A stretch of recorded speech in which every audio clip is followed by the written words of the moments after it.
பெரியாரை எதிர்த்தால் BJP RSS எப்படி? நீங்க தான் எதிர்ப்பீங்க, நாங்க எதிர்க்க மாட்டோம். RSS பிஜேபி கோட்பாட எங்க முன்னவர்களா எதிர்த்ததில்லை, எங்களுக்கு அந்த தத்துவம் இல்ல. என்ன வள்ளலார் வைகுந்தரை விட நீ இந்த கோட்பாட்டை எதிர்த்து புரட்சி செஞ்சிட்டீங்க? யாராவது பேசு. வள்ளலார் வைகுந்தரை விட சீர்திருத்தவாதி இந்த மண்ணில் வினாசம். இந்த கோட்பாட்டுக்கு எதிராக ஒரு கோட்பாட்டை உருவாக்கி சுத்த சன்மார்க்கம் ஒரு சமயத்தை கண்டவன் எங்க மூதாதை வள்ளலார். அன்பு வழி என்று ஒரு மார்க்கத்தை மதத்தை உருவாக்கினவன் எங்க பாட்டன் வைகுந்தர்.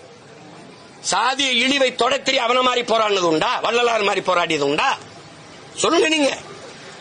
பசியோடு என் மக்கள் இருக்கக்கூடாதான்னு அடுப்பில் பற்ற வைத்த இந்த நெருப்பு தான் எரியணும், வயிற்றில் பசி நெருப்பு எரியக்கூடாதான்னு அணைய விடாமல் பார்த்துக்கன்னு சொன்னதுக்காக 150 வருஷமா எரிஞ்சுக்கிட்டு இருக்க அந்த அடுப்பு.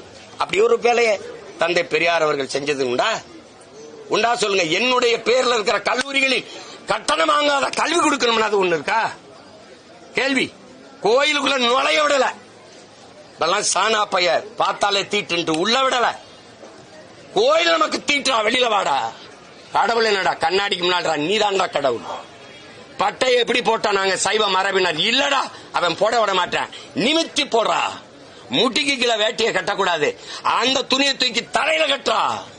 அவன் தான்டா புரட்சியாளன் இந்த மண்ணுல. என்னத்த மாற்றத்துல பண்ணீங்க நீங்க? ஏன் வள்ளலாரையும் வைகுந்தரையும் போற்றல நீ? உண்ணா பெரியார், உண்ணா பெரியார் என்னது?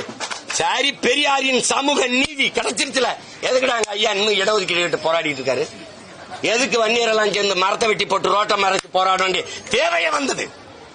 யார் சொல்றது இதுக்கு பதில்? இன்னும் இந்த 10.5 விழுக்காடு இடஒதுக்கீட்டை உன்னால நிறுத்தி தர முடியல.